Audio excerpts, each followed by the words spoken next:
네, 우선은 트럼프 얘기를 먼저 시작으로 해보겠습니다.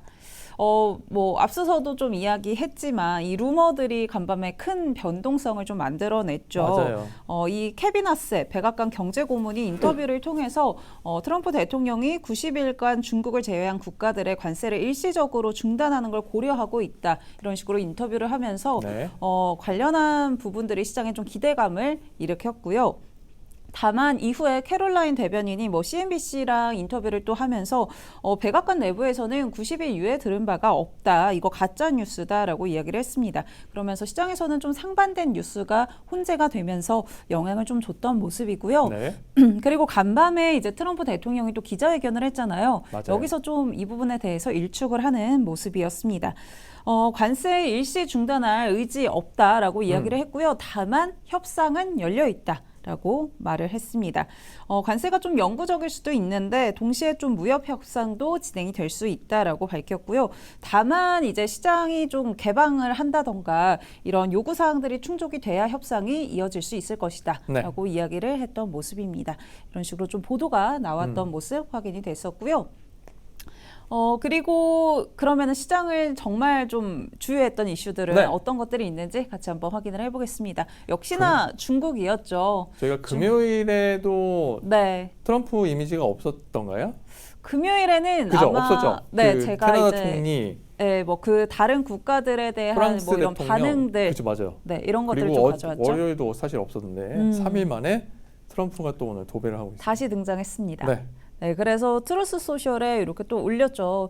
중국이 이제 지난 금요일에 상호 관세에 대해서 보복 관세를 좀 발표를 했죠. 네. 34% 역시나 부과하겠다라고 이야기를 했는데 여기에 대해서 언급을 했습니다.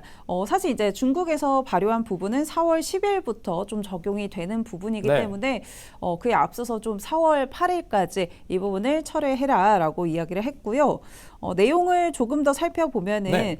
내가 이미 경고했는데도 불구하고 중국이 34% 관세를 부과했다라고 이야기를 하면서 나는 이미 어떤 국가든 이런 장기적으로 미국에 대해서 관세를 부과했었고 그런 영향들을 줬었는데 여기에 추가적인 관세로 좀 보복을 하면은 나는 이제 앞서 발표했던 이 상호 관세, 개별 관세보다 더 높은 관세를 부과하겠다라고 이야기를 했었습니다. 이 부분을 다시 한번 언급을 했고요. 네.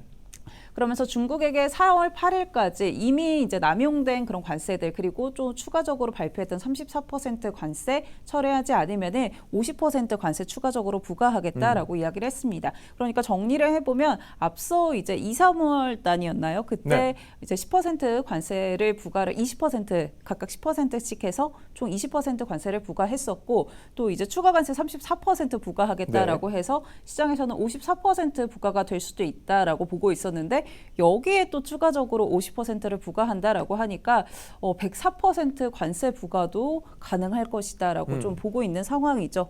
어쨌든 4월 9일에 이 부분이 좀 발효가 되는데 그에 앞서서 좀 너네가 먼저 행동 취하면 우리도 이 부분 조정해 줄게라는 식으로 이야기를 하면서 좀 시장을 끌어내렸던 모습이었습니다. 네, 이렇게 내용들 좀 확인을 해봤고요. 그러면서 중국에서도 이후에 입장이 좀 나왔습니다. 그래요? 중국이 이제 트럼프 대통령 관세 위협에 굴복하지 않을 거다라고 좀 이야기를 했고요. 그리고 또 앞서 그 앞단에서는 이제 미국의 관세 조치 좀 경제적인 괴롭힘이다 이런 식으로 언급을 하기도 했습니다. 그러니까 트럼프 대통령이 이야기한 것처럼 우리 좀 이렇게 깨갱하겠다 그런 반응은 절대 아니고 우리도 강하게 나가겠다라는 식으로 좀 입장을 밝혔던 걸로 보이고요. 이제 전에 애프터마켓 이슈픽 전에 드릴 때 앞서 1차 이 무역 전쟁 당시에도 굉장히 지지부진하고 계속 이어지는 상황이었는데 아무래도 이번에도 좀 그런 상황들이 이어지지 않을까 조심스럽게 예측을 해봅니다.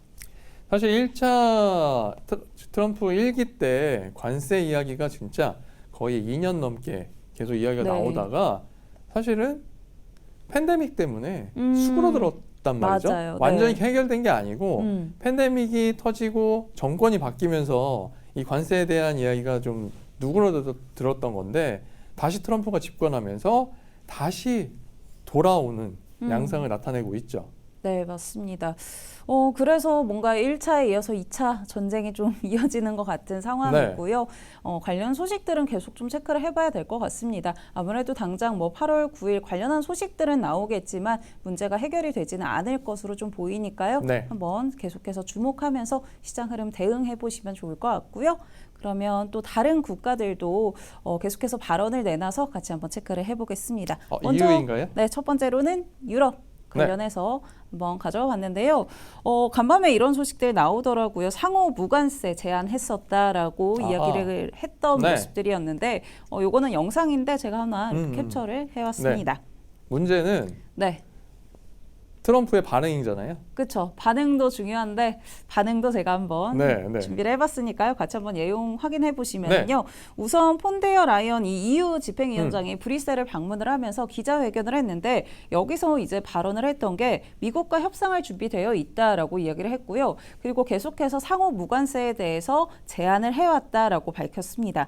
그리고 또 추가적으로 나왔던 소식은 이 EU 무역경제안보 담당 집행위원이 자동차 그리고 모든 공산품이 상호 무관세 대상에 좀 포함이 될 것이다라고 이야기를 했는데 여기서 이제 기자가 또 질문을 했더라고요. 이거 언제부터 좀 준비해왔던 거냐라고 하니까 2월에 이 러트닉 상무장관이랑 회동을 하면서 그때부터 계속 제안을 해왔다라고 해요. 오, 그럼 2달이나 됐는데 언급이 전혀 없었던 거네요. 그러니까 두 이제 국가 모두 좀 깜깜무소식처럼 이렇게 좀 잠재되어 있었던 소식이었는데 이렇게 갑자기 좀 발언들이 이어졌던 상황이고요. 다만 이렇게 상호 무관세만 이야기를 했던 건 아니고 25% 관세에 대해서도 좀 이야기가 나왔습니다. 앞서 이제 트럼프 대통령이 철강이나 알루미늄에 대해서 관세 25% 부과하겠다라고 했는데 여기에 대해서 상계 관세도 부과할 수도 있다라는 이야기가 나왔고요. 이게 실제로 적용이 되면 5월 16일에 발효가 되고 또 일부 제품은 5월 16일 그리고 다른 상품에 대해서는 12월 1일에 발효된다라고 전해졌습니다. 다만 이게 발효가 되는 게 아니라 또 이제 투표가 진행이 돼야 되잖아요. 그래서 9일에 이 회원국 표결이 좀 이뤄진다라는 이야기들도 전해졌습니다. 다만 이제 뭐 협상 이야기를 2월부터는 해왔지만 전망이 좀 밝지는 않다라고 보고 있는데요. 앞서 이야기를 해주셨던 게 이제 트럼프 대통령의 반응이잖아요. 근데 여기에 대해서 트럼프 대통령이 이렇게 이야기를 했습니다. 유럽의 자동차 그리고 무관세 제한 충분하지가 않다라고 이야기를 했고요. 지금 우리가 굉장히 무역 적자 보고 있는데 이렇게 빠르게 해소를 하려면 유럽이 미국으로부터 또 에너지를 사라. 이런 이야기들도 했습니다. 네, 에너지에 대한 구매를 다시 한번 좀 촉구하는 그런 모습들도 있었다라는 거 한번 확인해 보시면서 이유도 어쨌든 협상을 좀 하려고 그런 의지들을 내비치고 있다라는 거는 한번 참고해 보시면 좋을 것 같습니다. 이게 이렇게 반응을 빨리 하지 않으면 트럼프가 자꾸 거기다 뭘 추가해요. 야, 좀 느리네. 이것도 해, 이것도 해. 이렇게 되는 거잖아요. 시간을 벌려고 하다가 오히려 트럼프에게 더 뭔가를 움직이게 하는 그 여지를 주는 것 같아서 되게 안타깝습니다. 네, 유럽의 소식 이렇게 있었고요. 그리고 멕시코에서도 뭐 이야기가 좀 있었습니다. 오랜만에. 네, 멕시코 이야기는 정말 간만이죠. 멕시코 이 셰인바움 대통령이 관세보다는 나는 대화를 좀 선호한다라고 이야기를 하면서 좀 구체적인 발언들을 내놨는데요. 우선은 가능한 한 우리 상호 관세 부과하는 거 피하고 싶다. 하지만 그 가능성 완전히 배제하지는 않고 대화를 계속하는 걸 좀 선호한다라고 이야기를 했습니다. 그러니까 조금 해석을 해보자면은 미국의 보복 관세 부과하는 거 피하고는 싶지만 완전히 배제하지는 않았다라는 거고요. 그러면서 계속 협상을 이어나가겠다라는 의지로 좀 보이죠. 그래서 멕시코 측에서도 우리도 좀 이제 협상하자 이런 식으로 이야기가 나왔던 모습으로 확인이 되고 있고요. 사실 뭐 50여 개국이 뭐 연락을 했다 이런 소식들 계속 전해졌는데 그 국가 중에 하나가 또 멕시코가 아닐까 싶습니다. 그리고 일본에 대해서도 좀 언급을 했죠. 맞아요. 트럼프 대통령. 간밤에 트루스 소셜에 또 이렇게 올렸는데 뭐 여러 국가들이 지금 우리한테 이야기를 하고 있는데 오늘 아침에 일본 총리랑도 통화를 좀 했다라고 이야기를 했고요. 근데 여태까지 이 일본이 미국에서 이 무역상에서 굉장히 나쁘게 대해왔다. 우리는 이 일본 차를 굉장히 많이 갖고 오는데 일본은 우리 차를 가져가질 않는다. 뭐 그리고 농산물이라던가 이런 것도 마찬가지다. 그래서 모든 것들이 좀 바뀌어야 된다라는 이야기를 했고 특히나 뭐 갑자기 또 중국 이야기도 했어요.